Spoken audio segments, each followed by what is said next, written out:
নওগাঁ শব্দের উৎপত্তি হয়েছে নও অর্থাৎ নতুন ফরাসি শব্দ ও গা অর্থাৎ গ্রাম শব্দ দুটি হতে। এই শব্দ দুটির অর্থ হলো নতুন গ্রাম। অসংখ্য ছোট ছোট নদীর লীলাক্ষেত্র এ অঞ্চল। আত্রাই নদীর তীরবর্তী এলাকায় নদীবন্দর এলাকা ঘিরে নতুন যে গ্রাম গড়ে ওঠে, কালক্রমে তাই নওগাঁ শহর এবং সর্বশেষ নওগাঁ জেলায় রূপান্তরিত হয়। নওগাঁ জেলার ইতিহাস ও দর্শনীয় স্থান নিয়ে বলতে গেলে বলতে হয় যে এ জেলা ঐতিহাসিক গুরুত্বের দিক দিয়ে অত্যন্ত সমৃদ্ধ। এশিয়ার বৃহত্তম বৌদ্ধবিহার পাহাড়পুর বৌদ্ধবিহার, নওগাঁ সদর উপজেলায় দুবলহাটি জমিদার বাড়ি ও বলিহার রাজবাড়ি এবং আত্রাই উপজেলায় অবস্থিত বিশ্বকবি রবীন্দ্রনাথ ঠাকুরের স্মৃতি বিজড়িত পতিশ্বর কুঠিবাড়ি, এইসব নিয়েই নওগাঁ জেলা।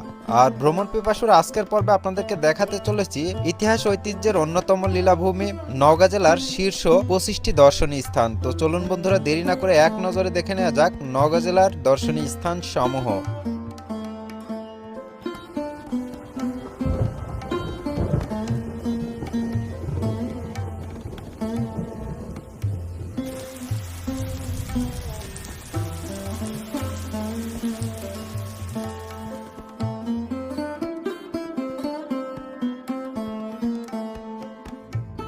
পাহাড়পুর বৌদ্ধবিহার,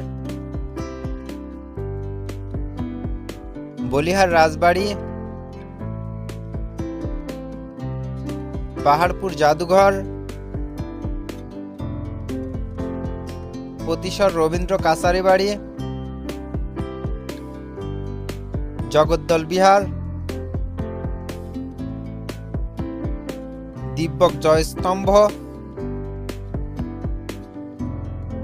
আলতাদিঘি জাতীয় উদ্যান,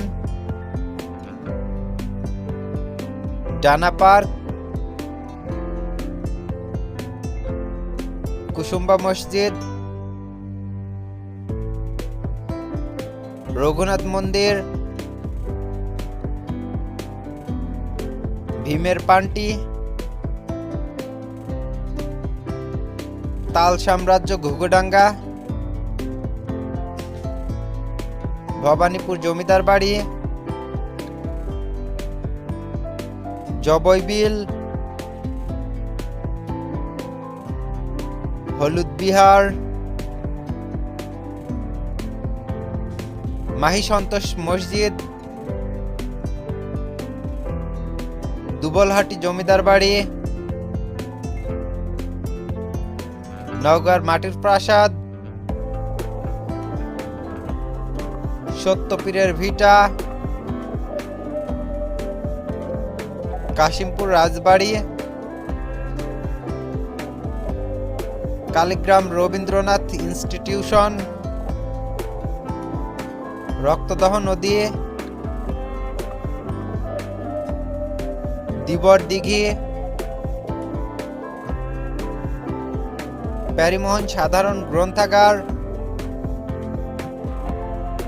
মহাদেবপুর জমিদার বাড়ি,